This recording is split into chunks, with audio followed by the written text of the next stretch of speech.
Someone can correct me later if someone read it sooner, but he's also known the professor for some time and been interested in promoting the cause. What I like best about his commentaries are that he seeks to integrate a wide range of historical and other elements in explaining how things are unfolding, and I find them very useful for predicting the end games, the potential end games that are facing us as we hopefully move towards a return to the gold standard in time to save the global economy and our political liberties. Please hold your questions until Darryl has finished speaking, and then I'm sure he'll be glad to entertain any questions. Darryl. Thank you, Nathan. In August of 2007, the second session of Gold Standard University Live was held here at the Martinium in the third week. And several of you here today, including Nathan, and Martha and I were in attendance. And what I remember is as we listened to these extraordinary revelations about Bumberich and Karl Menger, names to who a lot of us had been unfamiliar, and explanations of the Austrian School of Economics, something was unfolding, and we knew it. Between lectures, we would make our little pilgrimage upstairs to the computer room. And all of us, each in their own way, would turn on the computer and look to see what was happening. Because 2 weeks before, on August 7th, a credit contraction had moved across the global economy. And the effects of that contraction are still happening today. At the time, we didn't know what the consequences would be. But I can assure you that everyone here, it was not unexpected. You can hear the financial pundits say how it caught them by surprise. This thing was a shock. That there was no way to prepare for such a thing. But I would like to say, and I know with certainty that everyone here at that time who had come to hear the professor may not have expected it to happen on that day, or the nature of the crisis to unfold the way it did, but we did expect a crisis to happen. Peter yesterday mentioned the name of John Exter, his inverted pyramid. John Exter was a central banker. John Exter went to Harvard University in 1939, the decade of the Great Depression. And he entered Harvard with the express intention of discovering what had caused this cataclysmic collapse. What was behind an event that had just frozen economic activity all over the world. And he graduated from Harvard and entered the world of banking. And he did become the governor of the Central Bank of Ceylon, vice president of Citi, and I think vice president of the New York Federal Reserve. And I subsequently found out that the professor knew John Exter. And he said that what changed Exter permanently in his view of what was happening was while he was at the Fed in New York, he saw the massive outflows of gold. In 1958 alone, 10% of the United States gold reserves left the country. We had entered the 1950s with the largest amount of gold, monetary gold reserves in the history of the world. Croesus himself held only a small amount of what was held in the United States. 21,775 tons of gold was owned by the United States. By 1971, we had approximately 7,000 to 8,000 tons left and owed, I approximated, an additional 38,000 tons. In 20 years, our 21,775 tons of gold had been pillaged because of an outflow of over 50,000 tons. What amount of gold still remains, and who knows how many, because since 1954 there has never been a public audit of U.S. gold reserves. Never. They have disallowed it. So we don't know how much remains. But we do know that what remains there only because the United States said, we may owe it, we're not paying it. John Exter called the US dollar, I owe you nothing money. And he predicted it, that deflation, a deflationary collapse, would be the end game of our economy.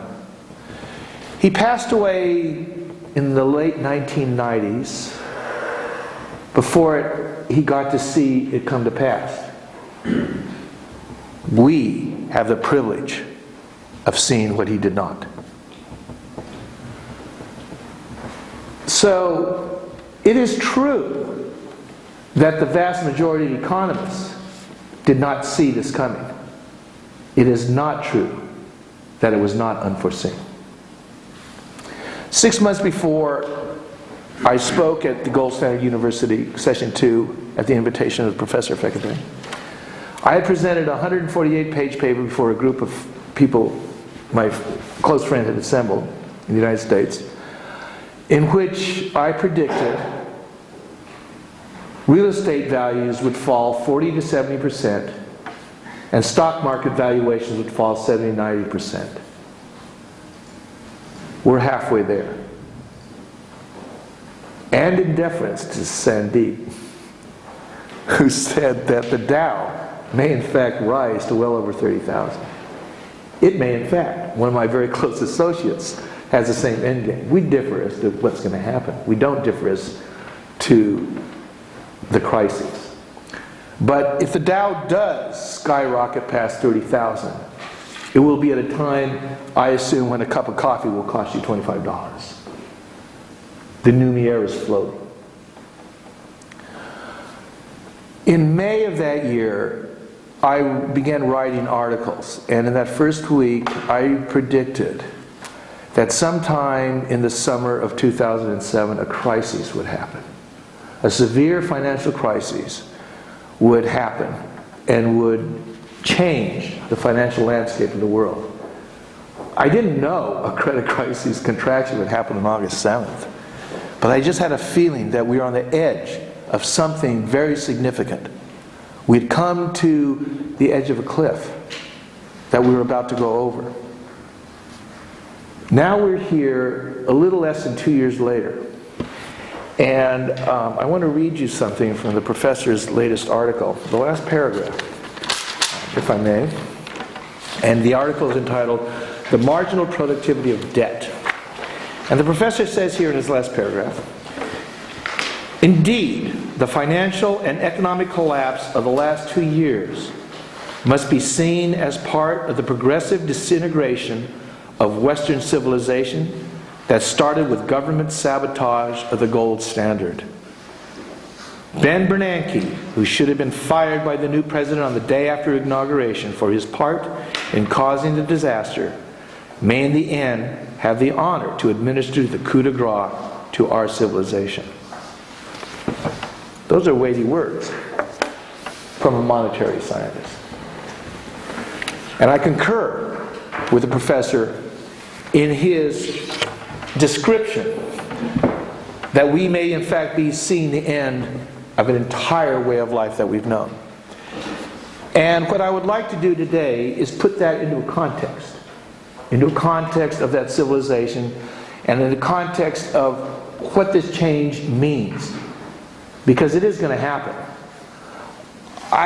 When I first began reading the professor's work and seeing what he was doing, it occurred to me that the example might be that he was a structural engineer.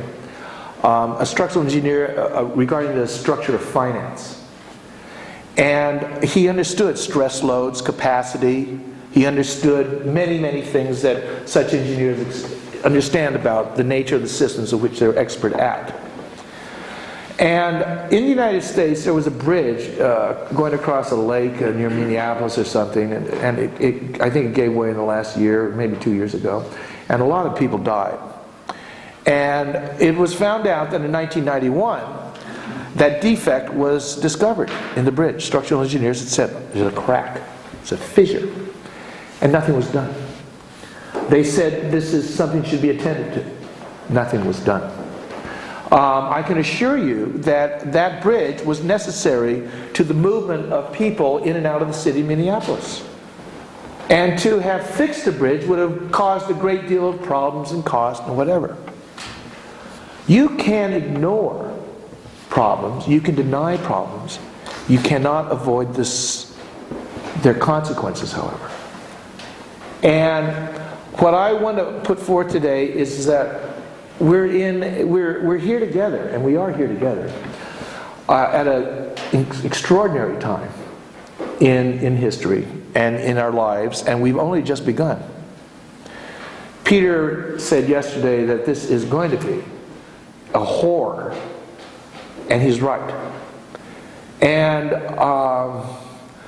I'd just like to step back and sort of say, and you have to choose a point at which this began to unfold.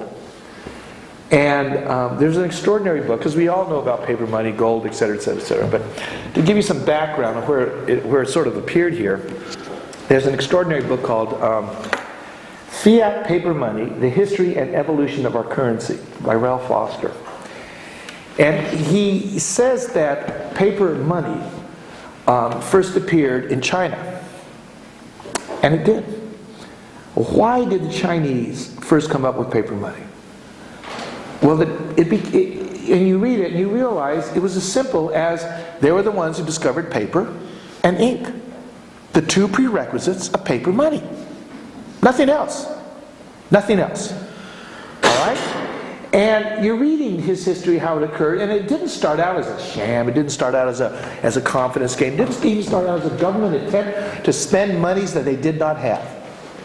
What happened in China is that they had trading houses, they had private sort of banks, they had financiers, and money was it's heavy, it's dangerous to move, okay, and these people trusted each other, so they would write notes to each other, like IOU, blah, blah, blah. And they knew, you'd be in, the Wongs had been in, or a certain city, they were bankers, and I'm Mr. Lee from another city, Shandong or something, and I get a little note from them, and it says credit to my account, and I trusted them, I knew it was, and I knew the piece of paper was authentic. The Chinese called it flying money, because its advantage was it could be over large periods of distance, it was light, and it could be transported, and they knew. So they would credit and they would settle these things up. That's how it started out. It started out as a financial instrument. Eventually, it became, quote, money. There's a difference between a financial instrument and money. There's a huge difference. And in 2009, we no longer know what that difference is. We, in fact, use financial instruments, pieces of paper, IOUs, and call that money. It was not so. And how it became so is a rather extraordinary story. The news of this paper money first came to the West through Marco Polo. All right? And he and his uncles had made a long journey to the court of Kublai Khan and came back, and the great Khan, had given gifts to Marco Polo to deliver to the head of the kingdom, or where it was. And it was Venice. So it was the Doge, okay? And the Catholic Church. And what did he come back? What did he show up with them? Well, let me read you here. The Emperor of China, who we call Kublai Khan, gave to the Polos a camel loaded with 1,000 cash paper notes as a gift for their sovereign. The Doge, the chief magistrate of Venice, and the Cardinal, the Pope's cousin, looked at these notes in awe and dismay. The hand-scratched writing was not Latin or Greek, but in a secret language, most likely the language of the devil. They proceeded to burn these notes and accused Polo of heresy. If only we had the foresight to have done the same.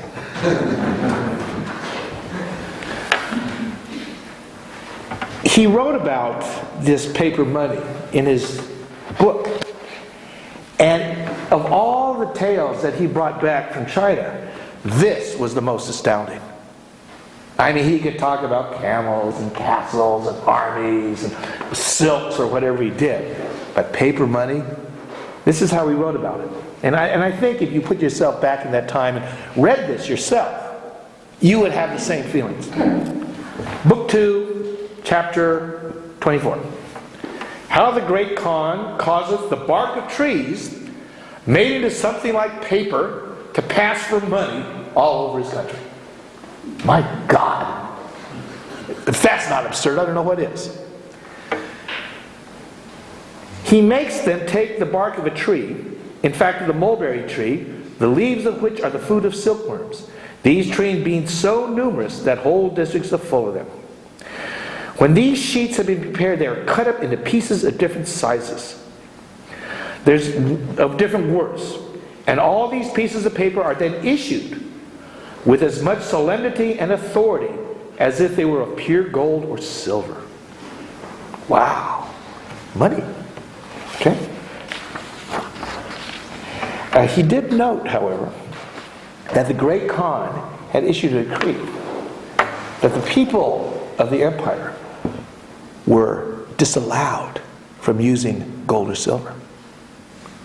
Disallowed. You could not use it in payment of debt. You were required to use these little pieces of paper. Marco Polo did note, however, they call it legal tender. Legal tender, exactly. Legal tender. You can only use this. He did know, however, that the Khan's treasury was filled with gold and silver. All right? And this is quite wonderful here. Okay? This is from another person. This was from Giovanni de Cora, who also knew something about China, and he talked about the Kublai Khan. Then the emperor refuseth justice to no man, Kublai Khan, or a Khan. Be thanks be to God Almighty. He delivereth the prisoners, and bestoweth his mercies and acts of compassion on all manner of people who had need thereof, and require a favor at his hand. Only there be three manner of folk, to whom he rendereth never mercy.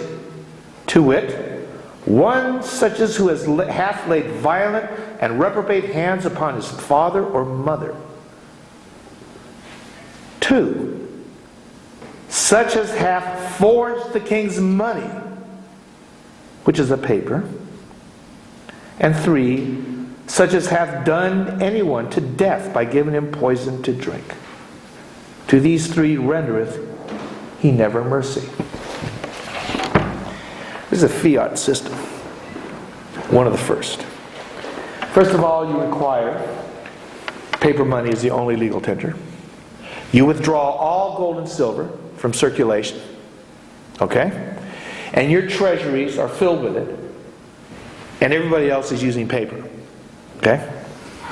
The Chinese had a series, the empire had a series of experiments with paper over the next few 100 years. Each one ending in failure, each one ending in currency debasement, each one ending with governments printing more money than they had for, each one entering in inflation, which destroyed the dynasty.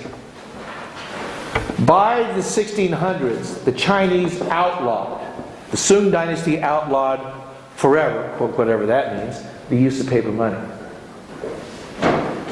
In the next century, these people from England showed up with English pound notes. All right? It's like a bad penny. You just can't get rid of that stuff. This is where we are today. We have reached the end of an empire built on paper money. What you see around you in every country now is connected to paper money. It is as if the doctors had drained the economic body of all the real blood and put in their own fake plasma that goes around. And the ubiquity of the blood is that it goes everywhere. It goes to the brain, it goes to the adrenals, it goes to your kidneys, it goes to your liver, it goes to your foot, it goes to your finger, it goes to your ear. It affects everything. It's everywhere. It is everywhere. And that's why I say this depression is going to be the worst depression ever. Because it was never so. What happened in the 1930s was extraordinary. John Exter suffered tremendously, and he saw the suffering tremendously of it. In fact, what caused me to even start thinking about these things was my father's experience. You could tell. I mean, I'm 65, 64. Doesn't matter at my age. But I knew the effect that this period had on him. And I would hear stories. One of his brothers told me that when my father he walked 5 miles or some long distance to save a nickel, which was worth a lot more then, on some vegetables he was buying. That's pretty intense. He put himself through college, as most of his brothers and sisters did, which was very difficult at that time. He had a tremendous willpower. He overcame those obstacles. But they were brutal times. My feeling is, and I began looking at what caused it. That was my original question. I was not a monetary scientist. I was not an economist. I had no idea what financial instruments were when I started looking at these things. I had no idea about bond markets, the consequences. I had no idea about central banks. My joke about people with central banks is my idea of a central bank was much like most people is today. A central bank must be a bank that's located in the central district of your town. I knew nothing about it. I started out with a question. What caused the Great Depression? What caused such a breakdown of commerce that even though there were needs to be fulfilled, no one could fulfill them? And my conclusions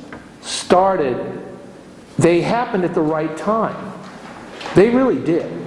By the time the dot-com bubble burst, I had begun to see the similarities of the late 1990s run-up in the United States with the run-up during the late 20s in the United States.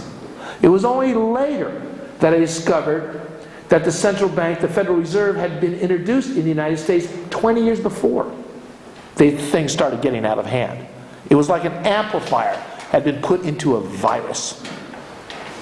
The virus itself was paper money.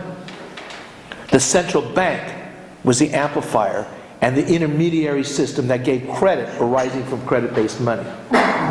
When I first began looking at this, I had no idea what these answers were. I had no idea what the factors were. But as it began to fall into place, it became more and more disturbing. When I ran across the professor's papers, it was like seeing a breath of fresh air. I remember one of the first things I read about when he talked about what happened then and now when you get deflation. That they're going to start pushing credit out into the market through the intermediaries, which are the banks. But the banks know that their customers are defaulting right and left. And they aren't getting any better. So what would you do in that situation? Would you loan money, credit, to people who are already in trouble? In increasing trouble, increasing danger? No. You'd keep it, stick it in a bond that pays you an interest, and take the middle. So it doesn't matter, he said, how much they put out there. It's going nowhere, except in the profits of the banks. And lo and behold, it started happening. They slashed credit down to 1% after the collapse of the dot-com bubble, okay? To prevent another Great Depression. And this brings me to another metaphor about the Khan's people, Genghis Khan. Marco Polo was over there, and he was at the court of Kublai Khan. Well, I think it was his grandfather, or maybe his father, Genghis Khan, who made Hannibal Lecter look like Gandhi. I mean, when the Mongol horde swept across out of Asia, there was blood. And they had it perfected. They would wipe out a town, horrifically, and let a few loose. Whereupon, those loose people would run to the next town and show up absolutely in a state of shock. Whereupon they would tell the people there what had just happened to them. And sure, a couple days later, over the hill came the Khan's armies. And they didn't meet a people who were ready and prepared to deal with these hordes. They met a people who were just freaked, running, afraid. And so they progressed across the steppes of Asia into Europe without any meaningful defense.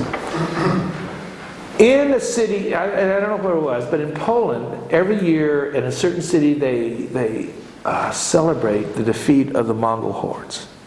There's a battle where the hordes had come and they arrayed against them and they defeated them, and the Mongols left and went back home. Well, the truth of the matter is it never happened. The battle never happened. They never defeated the Mongol hordes. It is true the Mongol hordes left, okay, but they weren't defeated in battle. Why they left was the news of Genghis Khan's death had finally reached them across the thousands of miles that they had just bloodthirstily wiped off the face of the earth. Time to go home. Dad's dead. And they went back. All right? But what they left in this little city in Poland was, oh man, we took care of the guy. Darn, isn't that great? You know, what some strength. And, you know, I guess they probably even had stories of people began telling stories how they vanquished the hordes. This is much what happened after the Great Depression. When the economy collapsed in the 1930s, it never started of its own accord. They did everything then that they're doing now. They didn't do quantitative easing. They would have done it if they'd known it, and it wouldn't have worked either. But they tried everything in their trick bag. They were stunned. It was dead. Slap your face, pour water on it. Take the money out. It's rid of liquidity. Still later. Oh, stuff the money in his pocket. You know, let's get some. Still later. The damn thing wouldn't get out. It wouldn't move. And then, horror of horrors, the war happened. Boom, they stumbled out of the war. Things started going on again. And you know what the economists did? Wow, we vanquished the beast. The Mongols have left. Must have been something we did. I wonder what it was. But they're gone now. Okay? And with a decade or two under their belt, they began to feel better that they had done these things. That must have been maybe the FDIC or Glass-Steagall or something they had done back then. It's gone. Oh, whew, okay, it's gone, right? Well, 1989, Japan happened. And I remember Paul Krugman, who was just awarded the Nobel Prize in Economics, reading something he said. He's a Princeton boy, all right? Princeton, that's where they put out this paper mill, the Georgia Pacific of economists, Weyerhaeuser. And Krugman said, when he heard what had happened in Japan, he said, a tremor went through the monetary establishment. There was a whiff of something in the air that they thought had been dispelled. Deflation. The very thing that John Exter had been warning about to 20 years. Peter mentioned Paul Samuelson. He's an economist. Just came out with another book. John Exter recounted a conversation he had with Samuelson, who was down the hall with him at the time, arguing this very point about deflation, gold, money, paper. And it ended up with Samuelson saying, yes, this did Mr. Exter. You know, John, you may be right, but you're lonely. Well, that's a pretty crappy answer. But it's the only one he had. Because he had no answer. And they still don't. Bernanke, at Milton Friedman's 92nd birthday or 90th birthday, turned to him and he said, because of this great man here, whose birthday we are celebrating, we will never again have another depression. And the crowd broke down and cheered. A little early, I might add. Okay? What happened in Japan was a collapse of another bubble so large that it sucked Japan into a deflationary spiral. Just this morning I thought about, because now people are like, man, we're going to put $2 trillion. We're talking about trillions, pumping more money in the economy, pumping more. How are we going to pay for it? How are we going to borrow from here? How are we going to borrow from there? Government revenues, we're going to cut our taxes, or whatever we're going to do. I don't know what we're going to do. But I do know one thing. The deflationary collapse of Japan's bubble happened in 1989, which is approximately 19 years ago. I know that 2 years ago, in 2007, government revenues in Japan were 50% of what they were in 1990. The Japanese borrowing, their government borrowing per GDP is the highest in the world. Their savings rate is also the highest in the world. But their government ratio of debt is the highest in the world. Why? Because what they've been doing for 19 years is borrowing out of where? To try and stay even. Trying just to stay even.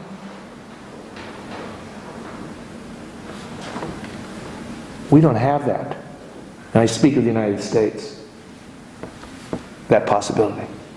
Japan has the highest savings rate in the world. The United States has no savings. Japan made it through the last 20 years or so because of an extraordinary export-driven economy that brought it savings of others into its coffers to pay down, to keep them afloat. The United States has the largest outflow of goods in the world. And it's no mistake. These people ruined the system that had lasted for so long. But it was a system that was built on fraud and deceit. And it's been there for so long that we don't even question the fraud and deceit. What is it? Isn't this how economies work? Isn't this how economies work? Sandeep had a book by Bumberry. That's a book yet. A name I only heard at that second session of Gold Center University from Professor Fekete. And it was called the value of positive, positive capital. He said, he looked at me the other night, he said, doesn't that about sum everything up? The value of positive capital. Before this round of paper money came into being, capital was always positive. Mr. Reinhardt, how much capital you bring me? Oh, I got so many florins and golds. How much? Oh, I got little bits of silver. What do you have? Well, I have some lump. This is my capital. My labor is my capital. It's what you have to offer. It's there. Okay? After the British paper-based money came into being, capital wasn't positive. It was debt. It was an IOU. Everybody in this room, everybody in this world, everybody on this planet that has a pension plan and annuity are holding IOUs of companies that are headed into bankruptcy. You no longer have savings to fall back on. The world has no cushion. It's a bed of thorns. We merely have not yet lain back on that. That's the difference. That's why when the professor writes, we are at the end of Western civilization, what he's saying is, we have not yet fallen upon the thorns that they created. The fact that it was in abeyance, the fact that we indebted those not in the room, the future, our children, we have given them a platter of disaster. They have no way out of the present system. There is no way out. And these seeds were in there since the very beginning. It was only a matter of time till it was going to come to fruition. Edwards Deming was an extraordinary man. He was a physicist, but again, a systems guy. And he was responsible for the transformation of Japan's industrial base after World War II. And Marshall, a person who, the professor and I know, Martha, he was very close to Edward Deming, and Marshall told me that one of Deming's precepts was the first 15% is what matters. Because out of the first 15%, the 85% will come as a matter of consequence of the first 15. So what's in the first 15 is going to manifest in the later 85%. The first 15% of the system was an abomination, was a lie, was a fraud. It took approximately 300 years for all the gold and silver backing to be stripped out. All right? Didn't happen in the beginning. In the beginning, they tried to keep it there, tried to make it look like it was all right. So here's some pound sterling, as good as paper. Oh, it is? Yeah. Yeah, go down to the bank. Get sterling for it. Walked down there and he gave him a piece of paper. They handed us some sterling. Well, that only lasted for a while. And they knew that as soon as people were confident, they wouldn't even be going down there asking for paper, for gold and silver. They knew that. All right? Martha and I we went through the little tour at the Bank of England. You know, when we were there, we were curious about this place. You know, sort of like the devil's cistern. At least our attitude was. And we're going through this little self-guided tour at the bank, and I noticed something I was reminded by the Great Khan's monetary policy, and what it was that when they brought out their paper money, they publicly executed anybody who was making copies, just like the Great Khan. It's a very, very efficient way to get people to accept your paper and to preserve the integrity of your paper. If other people could make their own pieces of paper too, it would be an attack upon the integrity of the coin of the realm. What I call the coin of the realm is the con of the realm. What's absolutely important, what's absolutely they're afraid of, is everyone finding it out. And I have come to the conclusion, it's a specious fear. It's a specious fear. You know, for those of us who sat there and went like this, and I'm sure that's so you can understand, I'm late to this game. Late to this game. And only my compassion for the professor can make me realize at an early age he's reading, he goes, this is a fraud. It's a fraud. No one here? At least we have us here. He was saying that no one would listen. Okay? No one wanted to hear. Shut up. And the thought was, in a time more innocent, that if only everybody knew, if only people realized the truth of what was going on, it would change. Well, I do have a tendency towards cynicism, but I think it's justified. They're not going to know. They're not going to realize it. It's not going to be found out. The change is not going to happen because all of a sudden people go, you know, this is quite there's nothing here. Look at it. I don't care if it's printed on. They're not going to go back and find out when paper money got issued, how central banks spread, or who's behind it, how interest gets made, how they create it out of thin air, how there's a Ponzi scheme going on, in fact, between the Fed and the Treasury, how they're buying their own crap and making it look like other people. No. It's a fact that those things are going on. It's a fact that those are truths. It's not going to happen that people are going to understand it and dispense with this illusion under which we've been under the spell under. That's not how it's going to happen. That's not how the fraud is going to be removed. The fraud is going to be removed because they blew it up. In that first 15% was the seeds of their own destruction. They went a lot further than anybody had ever gone before. The fact that they are still poking at it, quantitative easing and whatever, I mean, when you really look at it, why wouldn't they? It had never fallen apart before, and even when it did, it somehow started up on its own again. And they're so advantaged by it. The people in charge of the system, the bankers and the government, are so advantaged. There's a notion that these people are out there to help you. There's a notion afoot that these people have an integrity of the system to take care of. The truth of the matter is, they are your jailers, profiting by your enslavement. And you're paying these people for the food they give you. And you don't know it. You don't know it. This is ambulatory enslavement. They create money out of nothing. And they loan it to you and give it to you at an interest that compounds instantly.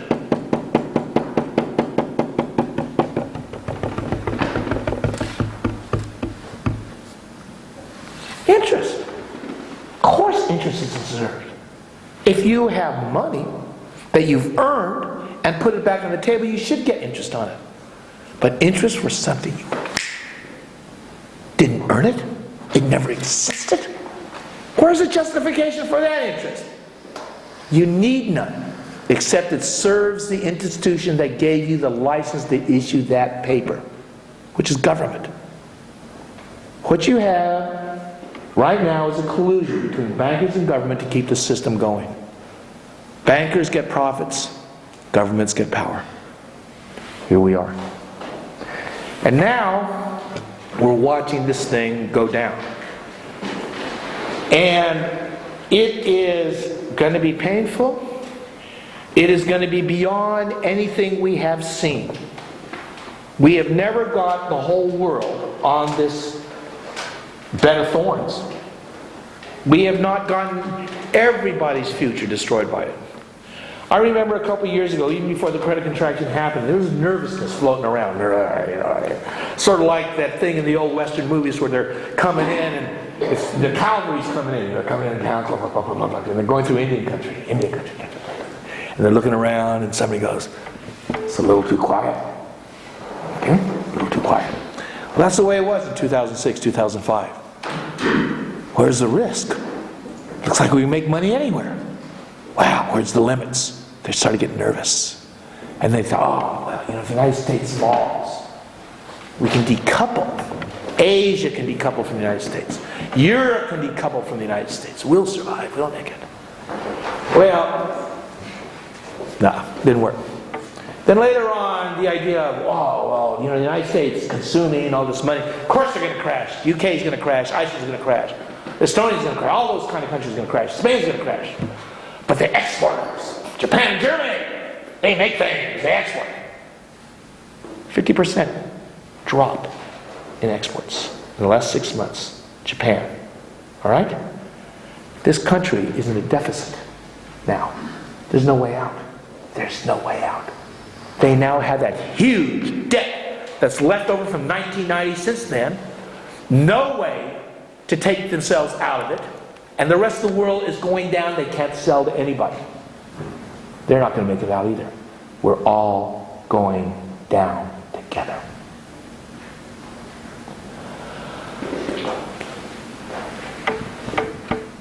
This didn't happen in a vacuum, and it doesn't happen without a context. We are here at the end of a volume, of a series of volumes. I used to look at it and say, you know how you're reading a book and you tell when you're end of the chapter, things are sort of writing up, and you get to that page and you turn it over and there's a blank page on the left and the next chapter starts, and there's a sense of finality to it, and you're on to your next thing, okay? And then when you get to the end of a book, it's really final. You may be said, oh, God, this thing's gone, but it resolved itself and went on, blah, blah, blah, okay? We are not at the end of a chapter. We're not at the end of a book. We're in a series of volumes. Okay? The series of volumes.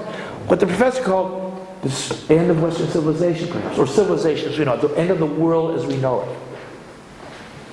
Now, what I am saying may sound rather dour, but there's a lining to this. There's a future on the other side of this. That's what's going to happen. When I wrote my book, I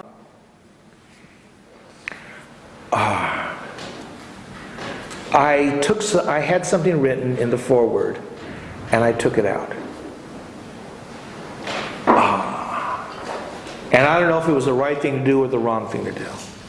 But I took it out because it was a very black patois, black, Mark Twain and the slaves and stuff like that, Jim, blah, blah, blah, blah. But it went something like this. Missy, I seen it. What you seen, Jim? I seen the promised land.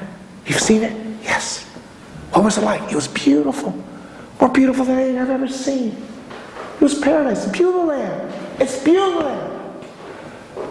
What's wrong, Jim? What's wrong?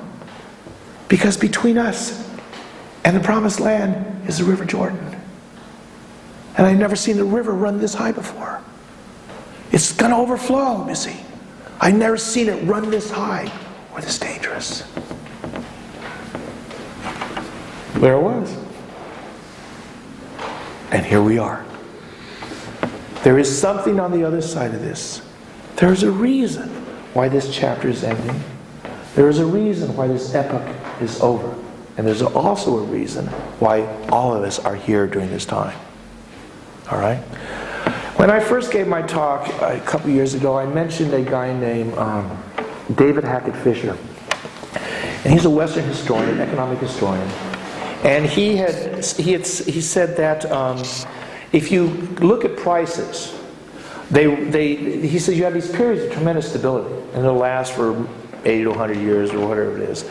And these periods of stability have names attached to them. The feudal age, the Renaissance, the Enlightenment, the age of, Victorian, blah, blah, blah, blah, blah, blah, blah, blah. And during these times, prices are very stable. Rents, food are very, very stable. He says, but between every one of these periods of stable prices and eras, epochs, are what he calls waves. He calls them great waves. And they start out like this, and they increase as the wave culminates in its end. And he said these waves all last between 80 and 120 years. And they all end in economic collapse. Boom. And they're accompanied by other crises as well. Black Plague happened between the feudal age era and the Renaissance. The 100 Years' War happened along with another great wave. All right? And he called the last era of stability the era of Victorian equilibrium. I looked at it with my background. I said, this is the age of paper money. Okay? And David Hackett Fisher said, the wave that was ending the era of Victorian equilibrium started in 1896. Prices started to move. 1896. And he wrote his book in 1996. And he said this great wave is greater in amplitude than any wave he has ever seen before. All right? These waves last anywhere from 80 to 120 years. 1896, we're within 10 years of the longest it lasts. And I think everybody has a feeling in this room that it is between here and there and maybe closer than we think. Because it can happen at any time. All right? My feeling is this, and I'm not saying I'm right, none of us have a crystal ball, and any conjecture about the future is conjecture. John Exter's prediction of a deflationary collapse was conjecture until it happened. All right? But my feeling is this. There is this collapse, and I believe this even before I started looking at economics, before I started looking at finance, before I started looking at money, before I started looking at this deflationary collapse that's happening that may end up in a hyperinflationary boom. Somehow it's going to end itself. But it's going to clean the slate for what is to come next. And there is something that's going to come next. All right? And like all of the intervening epochs, the movement from the feudal age to the Renaissance to the Enlightenment, what David Hackett Fisher pointed out, there were levels of greater integration of humanity. Levels of where the consciousness, the understanding of each other was different than what preceded it. Before this era started, the English were over there, the Chinese were over there, the South African, nobody. It was sort of, there were rumors of other people and very few people saw them. Okay? Now we're on the same page. Now, my site, Dr. Schoon, we have a statistics thing, 40% of the hits are outside the United States. We're on the same page of a book that's about to end. But there's a new thing coming. And my belief is this. There's a political scientist I just heard about, Mancur Olson. He was born when the Great Depression started in 1932, died in 1999. And he studied groups. And he said that what happens in any stable situation is that groups start forming, private interest groups. And he said the nature of groups is this, that the tendency of people is to remain individuals, but they will form into groups. And the greater the tendency to form into a group is a private gain will be accomplished by the formation of a group. Doctors formed into a group called the AMA, restricting the amount of physicians in a country. The American Manufacturing Association formed into a group. The California avocado growers formed into a group and prohibited the importation of any avocado into California with a fat content less than the Haas avocado, which the Californians grew, and the other avocados that came from Florida couldn't be brought in. So you have groups forming, fighting over power and money in that society.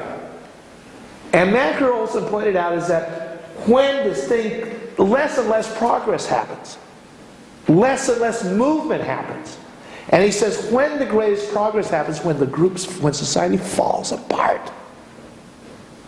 The collapse of a structure is the prerequisite for great movement forward.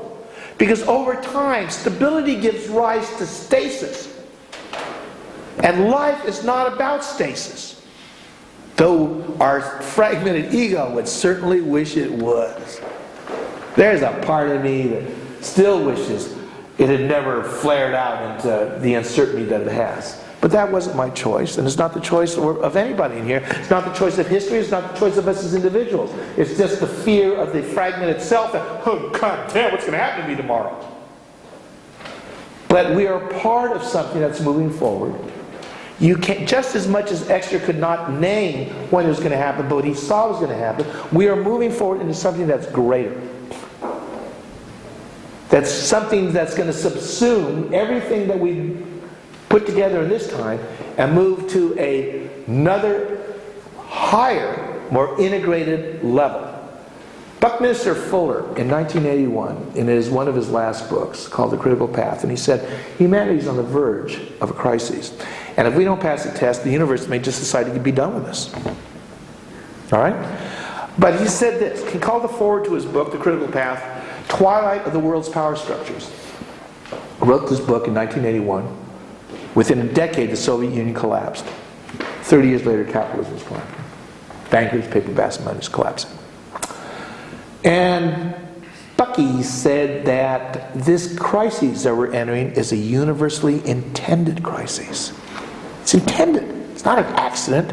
I mean, sure, they pulled gold out of it. Sure, they did this. Sure, they put paper in. Sure, they did all these things. Sure, they decided not to regulate credit default swaps. Sure, they decided in 1999 to repeal Glass-Steagall. All these things were done. But what Bucky said was this: the crisis that we're entering is a universally intended crisis designed to transform humanity from its present competitive, differences-based reality into an interdependent, interharmonious whole. Well, folks, look around. Do you know what kind of crisis it's going to take to get us to that level? It ain't going to happen in the context of what we got now. But Bucky said it could. Between us and that Beulah land is the crisis that we are right now on the edge of. And, you know, I read, somebody showed it to me, or I happened across it. There's this blog called George Washington Blog. And the guy was talking about doom and gloom. And he said, who is the real Dr. Doom? Gloom and doom. And he went through Nouriel Roubini. You know, he said, but Roubini, you know, feels that, you know, blah, blah, it's going to come out. He went through Mark Faber, and Faber's always saying, you know, he's got to call the Doom and Gloom Report, Dr. Faber, out of Hong Kong. He says, but Dr. Faber, one of his sidelines is saying, there's always a bull market somewhere. And he went through all these people, and he came down to the bottom, and there was me and Gerald Clinton. And he said, Mr. Schoon feels that there's the end of civilization, which was echoed, which was said in his paper by Professor Fekete. And I do believe that we are on the verge of the end of the world as we know it. But I also believe it's the precursor to the new and better world that will emerge to take its place. And I was going to say I would like to leave you on that note of hope, but it occurred to me that's not real hopeful. It doesn't sound hopeful, but it is. My sense is this, and I may be wrong here, that what we are in, time and space, is a derivative reality. The Hindus call this reality Maya. The Greeks called this the shadow reality. The shadow. That's what Socrates and Plato called it. The illusion. We see this illusion. We think it's real. That's what an illusion is. It's a derivative reality of a greater reality, of a true reality. Just like our dreams are a derivative of this reality. When you're in your dream state, you think it's real. And the only reason you know, ultimately it's not real, you wake up with a cold sweat and you look around and go, oh, good, you know. But right before then, it was real. In that same way, this is derivative reality that we haven't woken up from.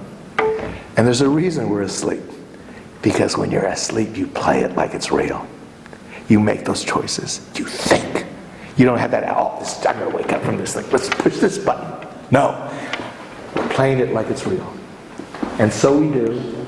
And so by our own choices, as we move into this crisis, we're playing it like it's real. And I suggest that you continue to do so. Because it's going to increase in intensity, it's going to increase in amplitude before it breaks into what it's going to become. And there's, things happen that show you that it's not this chaotic thing that we think it is, that the fragmented derivative mind thinks it is. And just as a story to end it up is, in February I received an email from a gentleman who I'd never known before, named Didnt. Right over there, okay? He says, I'm going to be at that conference, and I'd like to look at these papers, blah, blah, blah, blah, blah. So I opened up my attachment, and he said, I'd like to see, hear your criticism on it. And I looked at it, and I read the first page, and I thought, holy shit, I'm going to have to think about this. I can't, you couldn't just give blah, blah, blah. It wasn't capable of it. So I said, I can't do you this service to some degree, and I'll have to look at it when I have the time to do it. Well, be that as it may, as Philip and Martha and I were on the train to Zambatai, Martha goes, Darryl, you've got 2 hours. You haven't read it yet. All right? So I pull it out, and I start reading, Sandeep's paper, and I go, my God, this is amazing. This is amazing. Look at this guy. And I'm telling Philip, he uses this word concatenation, and he doesn't even tell you what it is. He's making you assume that maybe you know, and he knows that you don't know at some level. All right? And it's just fascinating. The points that he's taking was brilliant. And I said, this reminds me the writing of Peter Warburton, a book I had read called Debt and Delusion, an extraordinary book that I've had it for 6 months. I had it for 6 months. This thing is extraordinary. I've made my way into 2 chapters. It's wonderful. He lays bare that the Huns left, but they didn't. He lays bare the fact that we thought that the sleeping deflationary or inflationary beast, merely because the smoke wasn't coming out of the cave, it hadn't died in the night. Warburton clearly showed why we thought so, and it was about to come out. And he'd written this book in 1999, before the beast came out, and we drove it back in the cave with more liquidity. Well, it went back in that cave, sucked up all that liquidity, and it's now out there again. And they're trying to throw more liquidity at it to put it back in the cave. All right? Wow. So I said, Sandeep's writing remind me of the kind of thinking of Peter Warburton. We meet Sandeep later that afternoon, and I tell him about this. And he says, oh, I know Peter. I said, you know Peter? He said, yeah. He told me how he met him, financing, stuff like that. He says, when are you going to be in London? And I said, oh, Martha, I'm going to be there. He said, okay, it's too soon, but next time we'll get together. I said, that's fascinating. He knows Peter Wolf, this man, this extraordinary book he wrote called Debt and Delusion. Beautiful book. Beautiful book. So the next day I gave the professor my copy. All right? And I said, I want it back before I leave, but I want you to look at this. All right? This is really an extraordinary book. And the next break he tells me, he says, or later that day, he says, this is really quite good. All right, this is really quite good. And later on, I'm talking to Sandeep, and he tells me, he says, you know how I first heard about the professor? I said, no, how? He said, Peter sent me one of his essays. Peter sent one of his essays in 2003. We're not in this room by mistake. The fact that we can't see the threads. I mean, I remember when the professor was invited to speak at University of Chicago. And he told Martha and I said, listen, you guys want to come? And I thought, holy smokes, it's a trap. They're going to get him there, going to stab him, put him in the back room, and they're going to get rid of him. It was like Martin Luther going to talk at the Vatican. I mean, holy smokes. And so we showed up. I wondered what was going to happen, what he was going to say. And Friedman dies the day before. Perhaps that's how afraid he was. That you were going to besmirch his reputation on his grounds. And he knew he was at the end of his rope anyway. I mean, he was 93. You didn't have a lot left in that thing. But he chose the day before to exit this plane. And with the decency and kindness that the professor has, he chose not to use that rare opportunity to attack a dead man. And my theory is, what better time to attack someone? He was above that. Spoke on other subjects generously. And there it was. It was gone. But I told Antal, I said, this is the finger of God. This is the finger of God. That the example, the ball, that golden calf of the golden era has passed away. And truth has moved in, is now coming back. And the fact that Friedman died, you're here on his turf, is a sign that things are beginning to move in the other direction. And I believe in those signs. I believe in the connections, even though we can't see them. And it's quite possible that I'm making this thing up. That I'm in this personal miasma of consciousness and destiny and history and whatever. But I like to put it out there that it's a possibility that I'm not making it up. That these times are indeed significant. That we are, each of us, much more than we believe ourselves to be. And that much good is going to come out of the crisis that is at hand. And the fact that you and I and all of us are aware of the crises puts us in a different position than the others who don't know about it. Because when you know about something that's coming, you're able to do something about it and to be of assistance and help in a way that you would otherwise not be able to be. Philip Barton was here 2 years ago and listened to the lectures on Karl Menger and Bumbarek, and who would have thought that 2 years later he'd be thinking of moving to Vienna and opening the Gold Standard Institute to bring truth and enlightenment back into the world of paper money? Who would have thought that the world would fragment in that amount of time to allow the reintroduction of truth to the degree that it has today? But it has come to pass. And we are here. And I just want to say that I am so grateful to the professor for giving me this opportunity to speak. And for all you apostates who have come here on the fringes of economic disorder. And I hope I haven't bored you. Thank you.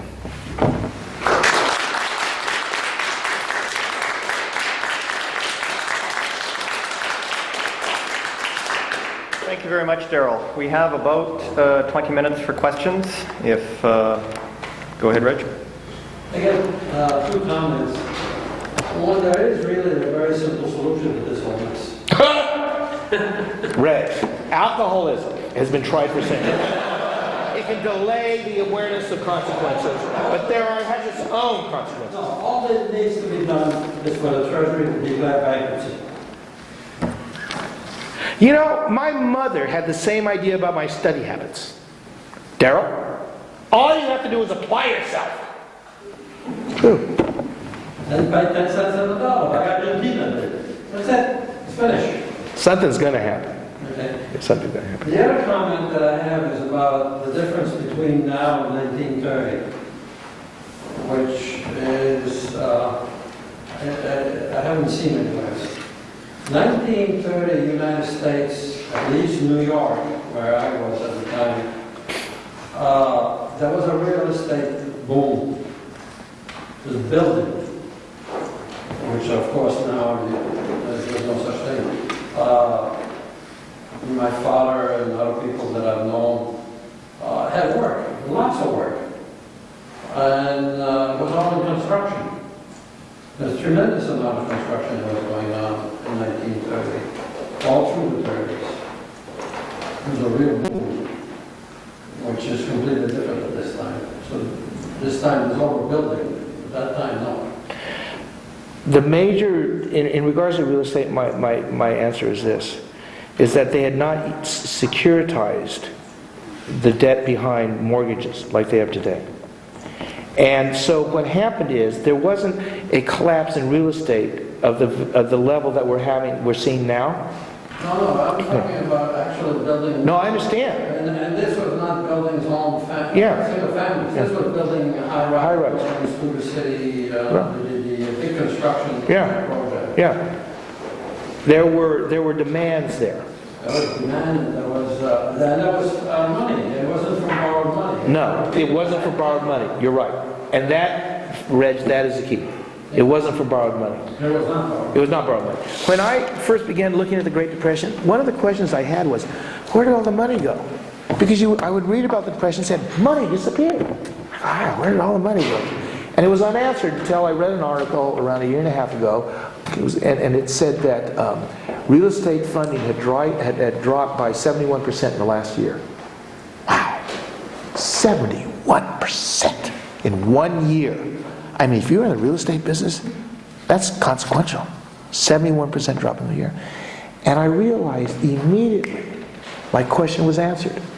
Money hadn't disappeared during the Great Depression. Credit did. Money was gone long since. Real money. It was down the road and it was forgotten. And it was a misnomer to say that money disappeared. Credit disappeared. We had begun to believe that credit was money. The fact you can spend it does not mean credit is money. One of the things that I came to the conclusion of years ago was credit is no more money than power is control. And that's one of the things that makes me feel all right about this. Because those who have a tremendous amount of power aren't in control either. And we enter this era, all of us, even the powerful, uncertain of its outcome. Darryl, what was the name again of this historian? Fisher or something? This is David Price and... David Hackett Fisher. He wrote a book called The Great Wave. And it's a wonderful book. He draws no conclusions. He just says, this is what it is. This is how it is. And he has all these graphs. He showed what happened during the Victorian era, the feudal ages, and there's one in there. In fact, when we were in Zambute, I tried to look at it because it was the time that you had the first GSU, and he had the map of the Black Plague, of the towns that it went through. Where's Zambute on? Because he had a map of the cities that the plague just missed. There were a few that it completely missed. And then there were towns and cities that it went through and 30 years came back again. And so that was the period. And you look back at this wave that we're in, the wave that David Hackett Fisher calls the present wave, the one from 1896 to it's going to end wherever it is. This is a like wave. A like wave. The fact that by age we missed the Great Depression and the two great wars that started this out did not mean it didn't happen. We have lived in a bubble reality in more ways than one. This has truly been a bubble, a false reality based on false money. And it has been quite wonderful for most of us. But the first half of this great wave, 2 world wars and a depression in between, I I mean, no wonder my parents wanted me to study harder. Darryl, can I ask a clarification question? When you said that the Chinese were, that Kublai Khan was centralizing all the gold and silver in his own treasury and forcing the people, did you say he was forcing the people to use the paper money as legal tender for debt, or that he was not allowing them to own it at all? No, as savings? it's debt. This was money. They could keep it. They could they save it. their own money. Yeah. In fact, the camel that he sent over with all these little things with chicken scratch written on it, the writing of the devil, he thought, and I think he rightly thought, this is a great gift I'm going to give these guys. I don't know where they're from, but they can come back and buy all this stuff. They can buy all this stuff with it. Like a gift card. I could get, you're right. So the Chinese people could save their own money in gold and silver if they wanted. Okay, is that? But they couldn't use gold and silver as a medium of exchange. It was gone. I couldn't give it to you Even in payment of debt. individuals, Even the individual could not freely agree to contract No. gold and silver. No. Okay. Oh, at the point of death you could, but it was he raised the stakes too high. Hey, listen, I want you to pay me a gold coin. Correct. Okay. so it was a complete control. Yeah, complete control. Well, it worked. I thought if I talked long enough, you wouldn't have any time for questions. So here we are. There's one interesting observation I would like to make about David Fisher's book. In it, he describes the prize waves that happened in Spain, 16th century Spain. And I had to look at it just to find out what came first. Came the price inflation first, or came the silver first? And, you know, the quantity theory of money. That's good. There so long. And he mentions that in his book.